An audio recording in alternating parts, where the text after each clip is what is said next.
Criticism is unpleasant, but at least you know how to handle it. You defend yourself, you argue.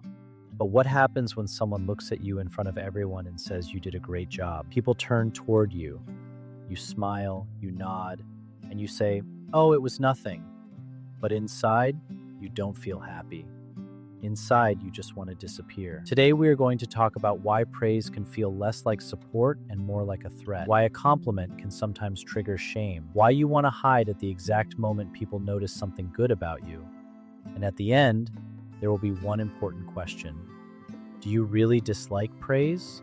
Or are you afraid that after people praise you, they will start expecting more from you? The problem is not always the praise itself. The problem is that praise suddenly makes you visible. Before that, you could simply sit near other people, listen, stay quiet, be in the room without being the center of it. Then someone says, "He did this really well," and everything changes. People look at you. Now they expect a reaction from you. You have to smile, say something, look normal, not seem too proud, too awkward, or too strange. And in that moment, praise stops feeling like pleasant words. It feels like a spotlight suddenly pointed straight at you. Your body tenses. Your face gets hot. You start thinking about what to do with your hands, what your eyes look like, whether your smile looks weird, and what you are supposed to say now. In that moment, you are no longer hearing the praise. You are watching yourself through other people's eyes. That is why you brush it off. "Oh, it was nothing.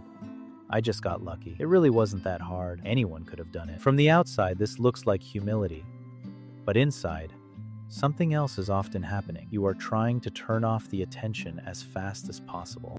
When someone praises you, attention seems to stay on you longer than you can handle. So you start talking as if you did not do anything special. Not because the praise means nothing to you, but because it makes you visible in front of everyone too suddenly. The strangest part is that criticism is not the only thing that can scare you. Sometimes even someone else's approval can scare you. Because praise does not only say, "You did well," it also says, "Now we see you." And if being seen did not feel safe in your past, your body does not ask whether the attention is good or bad. It reacts to the fact itself. People are looking at you. Maybe as a child, you were laughed at when you made a mistake. Maybe at home, people only noticed you when you did something wrong. Maybe people praised you in a way that immediately came with higher expectations. Maybe praise was never a gift. Maybe it was the beginning of pressure. I remember getting a good grade in school, and my father said, "See, you can do it when you want to. Now do it like this every time." And the problem is that a child does not hear praise. He hears, "The bar has been raised." In adult life, a compliment can sometimes sound less like support. It can sound like someone just raised the bar for you. Now people will expect more. Now you cannot let others down. Now you cannot lower the standard in front of them. That is why even kind words can feel heavy. Sometimes it is not the compliment itself that a person struggles to accept. It is the idea that they can be good just as they are. Some people find it easier to admit a mistake than to accept their own worth. Tell them, "You messed up," and they will find 100 explanations. Tell them, "You did a great job," and they freeze. Because deep inside, there is an old feeling. If they praise me, that means they see me. And if they see me, they might see everything else too.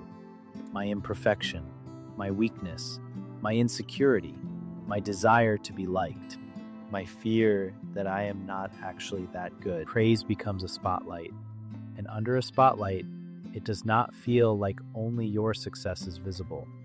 It feels like everything is visible. So the person quickly hides the moment, "I was just helping. Don't praise me. Stop, you're making me uncomfortable. Let's talk about something else." They are not accepting the compliment. They are closing the door before someone gets too close. But there is another layer. Putting yourself down can feel safe. If I say first that it was nothing, no one else gets the chance to say it. If I downplay my success ahead of time, no one can accuse me of being arrogant. If I act like I do not care, no one will see how badly I actually wanted to be recognized. And this is where the uncomfortable truth appears. Sometimes a person rejects praise not because they do not need it, but because they need it too much. And that feels scary, because if it feels good when people value you, then it can hurt when they stop. If they notice you as good, then one day they might notice you as weak. So it feels easier to pretend nothing happened. It feels easier to be the person who doesn't need it, doesn't need attention, doesn't need compliments, doesn't need gratitude, doesn't need people talking about them. But somewhere inside, there is still a part of you that wants to hear, "I see how hard you are trying." That part has just learned a long time ago not to stick its head out. Feeling embarrassed by praise does not mean you are broken. The problem starts when you build your whole life around making sure no one notices you at all. You do not show your work. You do not talk about your ideas. You do not ask for a raise. You do not post what you created. You do not accept gratitude. You do not say, "I'm proud of myself," even when you have a reason to be. You can be a very capable person who stays unseen because you downplay yourself before anyone else even gets the chance to see you. And the most frustrating part is that from the outside, people may call it modesty. But sometimes it is not modesty. Sometimes it is not modesty. Sometimes it is fear. If I show myself, people will start judging me. It is important not to confuse these things. You do not have to become a highly visible person who loves attention. You do not have to love the stage, cameras, attention, or conversations about yourself. But it is worth understanding where you are choosing quiet because it is right for you and where you are still hiding. Because quiet can be healthy. It can be the way you recover. It can be part of your personality. But if you disappear every time someone notices you, that is no longer just quiet. That is an old defense mechanism. Maybe you do not hate praise. Maybe you hate the moment after praise, when people start seeing you. Because being seen means you no longer fully control what other people think of you. They might admire you. They might expect more. They might envy you. They might test you. They might feel disappointed. And your nervous system chooses the old strategy. Put yourself down before anyone else gets the chance to hurt you. But adult life does not begin when you suddenly start loving attention.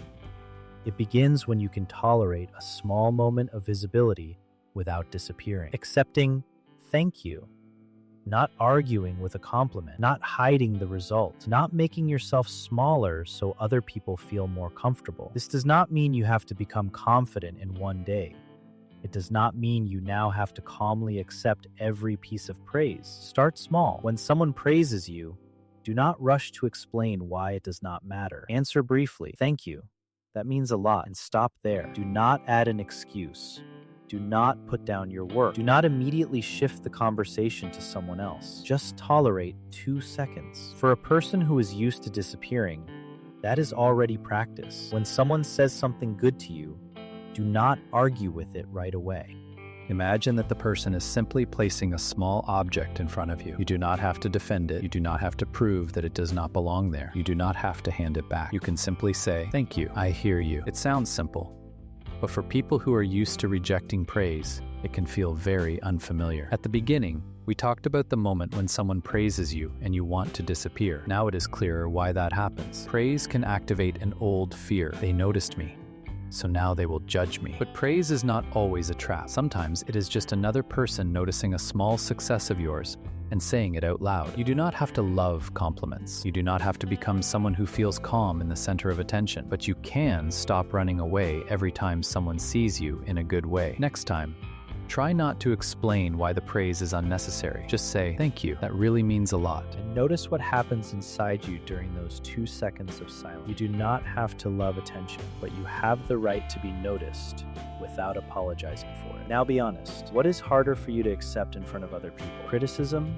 or praise? Write it in the comments, because sometimes praise feels scarier than someone else's disapproval. If this feeling is familiar to you, subscribe. Here we talk about the psychology of people who do not like being the center of attention, but still want to improve the quality of their life.